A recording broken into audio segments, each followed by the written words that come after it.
నమస్తే, welcome to Raj news special drive. నేను శ్రీకాంత్. తెలంగాణ రాజకీయాలపై ఏఐసిసి ఫోకస్ పెట్టింది.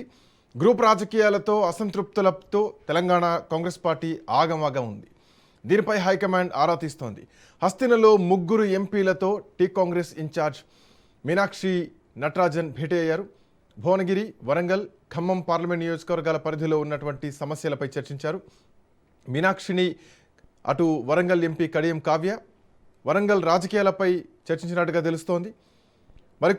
కొద్ది రోజులుగా అక్కడ మంత్రి కొండా సురేఖ వర్సెస్ ఎమ్మెల్యే కడియం శ్రీహర్ అన్నట్టుగా వాతావరణం మారిపోయింది. అట్లాగే తుంగతుర్తి అంశంపైన కూడా భువనగిరి ఎంపీ చామలతో అటు మీనాక్షి భేటీ అయ్యారు, చర్చించారు. ఎమ్మెల్యే మందుల శామ్యన్ తీరుపైన లోకల్ లీడర్ల ఫిర్యాదు చేయడంతో ఈ ఇష్యూ కాస్త హీట్ ఎక్కింది.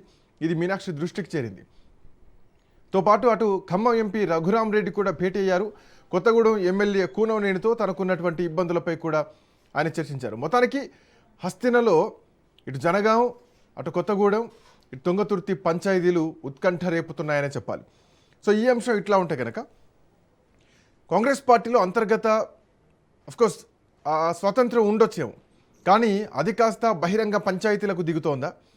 గతంలో కూడా చాలా సందర్భాల్లో కొండా సురేఖ వివాదం ఈసారి మొదటిదేం కాదు. గతంలో చాలా సందర్భాల్లో రావడం జరిగింది.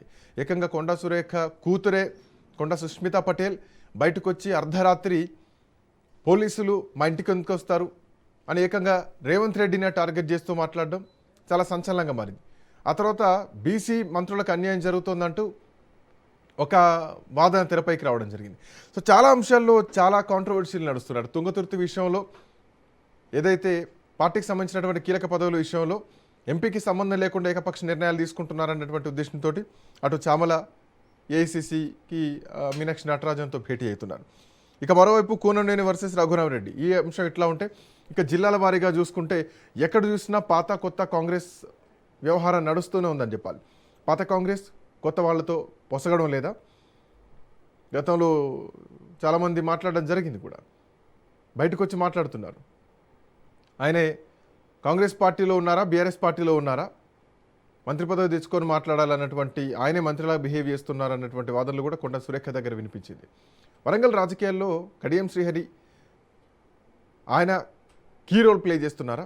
మంత్రిని కాదని రాజకీయాలు నడుస్తున్నాయా?